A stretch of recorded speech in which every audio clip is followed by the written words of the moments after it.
If you are an Amazon merch seller, you probably just received a notification that the product prices on Amazon are inevitably going to be increasing in January. As the year comes to a close, many other print-on-demand sites have let their sellers know that prices will be changing for their products in the new year or will inevitably change sometime in 2023. With inflation on the rise and people just not buying quite as much as they have previously, it's important that you do not let these rising wholesale prices let you lose profit as a business owner in your print-on-demand business. In today's video, I'm going to share my exact tips of what you should be doing to compete with rising costs and inflation so that you aren't leaving any profit on the table and you can continue to compete and make sales in your print-on-demand business. I'm Hannah, and on this channel I share about all things print-on-demand and making passive income, so if that's something you're interested in, I would love it if you'd subscribe down below and give this video a like. The biggest piece of advice that I could give any print-on-demand seller right now as prices are beginning to increase is this: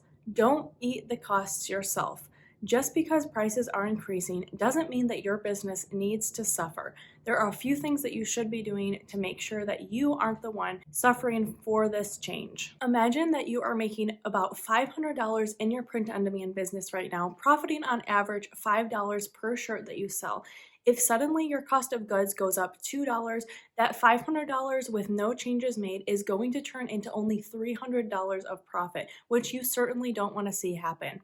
If you're selling more than that, your losses are going to be even more. Although it's not fun, customers are getting used to seeing the higher costs of goods reflected into the prices that they're paying at stores like Target and Walmart when they're shopping. So there's no reason that you shouldn't be passing this cost along as well. Across the board, most print-on-demand sellers are already having to adjust with the higher prices that have already been initiated in some other platforms. Even if you are increasing your prices, this still isn't going to make you the highest priced item on the market. You are simply just adjusting to compete with everybody else. There may be a few stragglers that hold on to that old pricing just for a little bit, but I guarantee by the end of the year, we're going to see a huge shift in the print-on-demand marketplace with new baseline numbers being set. This is the exact price strategy that I am going to be implementing on my own print-on-demand business in Amazon, Etsy, Redbubble, and some other print-on-demand sites. Across the board, I've pretty much suggested pricing all standard t-shirts around $19.99,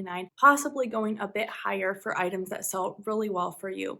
While some other people suggest selling lower, especially when you're just starting out to build up some traction, I really think that if you price your items in order to make profit, you are going to see more profit in the long run. So I never suggested really starting below $19.99 for those standard t-shirts, and even suggest pricing your hoodies around $35.99. However, with this price increase, I definitely think that you should be taking into account the new profit that you want to see. Since these numbers that are going to be changing, especially in Merch by Amazon, aren't an exact round number, I think it's still important to give your customers a number that sounds like a real price. I've talked about before in previous videos that it sounds kind of sketchy when you're pricing items like $13.07 or $14.23 with these numbers that people aren't generally used to seeing. We like numbers that end in 99, in 0, and 95. So with the price increase for standard t-shirts being just a little below $2 for us as print-on-demand sellers, I think you should be adding about $2 to what you are charging for standard shirts. Personally, I am going to start pricing every single one of my standard shirts at $21.99, and I'm going to be trialing actually pricing my hoodies at $39.99. I've had a small group of these that I've started pricing with that higher price even before the price change, and I found that they still sell well, and I'm getting a lot more profit than I used to be. People are comfortable paying close to $40 for a hoodie, and this is especially true on Etsy. On Etsy, people are looking for more of a handmade good, and they want to pay a premium price for that. So you can get away with pricing even more. If you are using a print supplier like Printful or Printify, which I love, you should definitely be looking at what their prices are going to be going into the new year.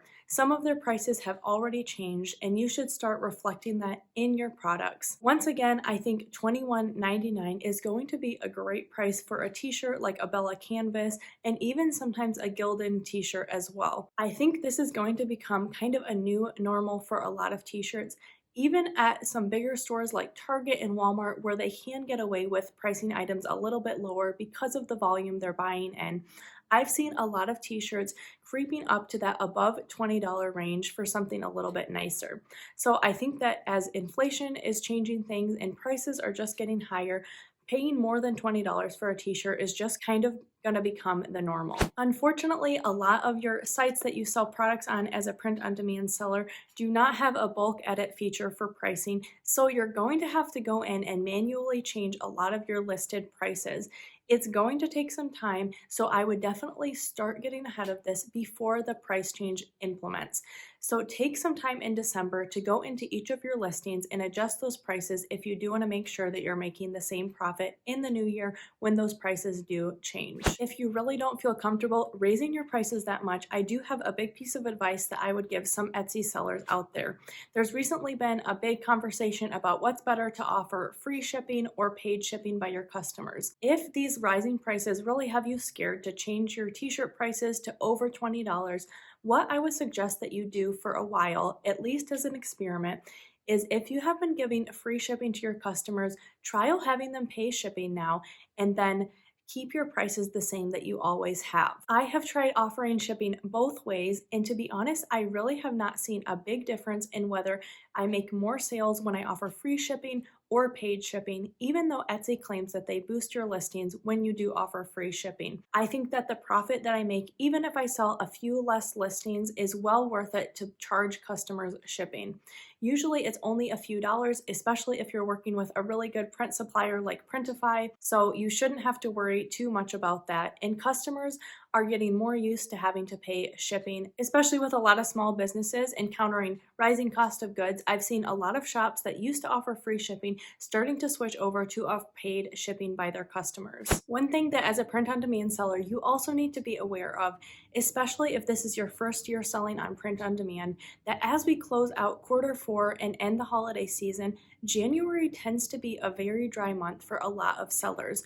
Hopefully you've implemented a lot of strategies in your business that are helping your profits stay really good even when people aren't shopping as much.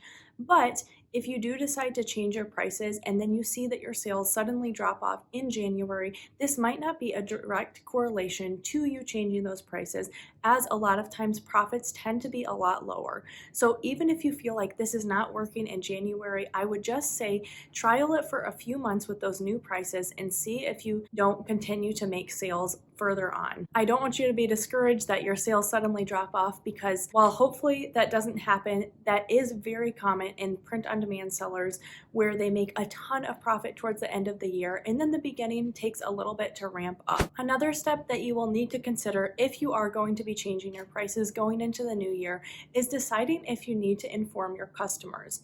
While you don't need to do this if you're just selling on someplace like Redbubble or Merch by Amazon, if you are an Etsy seller who has built up somewhat of a client base, or you have a social media following for one of your print on demand sites and they have become very familiar with the prices you set on items, you might want to consider informing them that there will be a slight price increase. If you've only had a few sales, you don't have a lot of repeat customers, or you don't really have customers that are familiar with the prices you've been selling at previously, this is something that I definitely would skip out, because if people don't even know that your prices are going to be different, you're just causing problems that you wouldn't have had in the first place.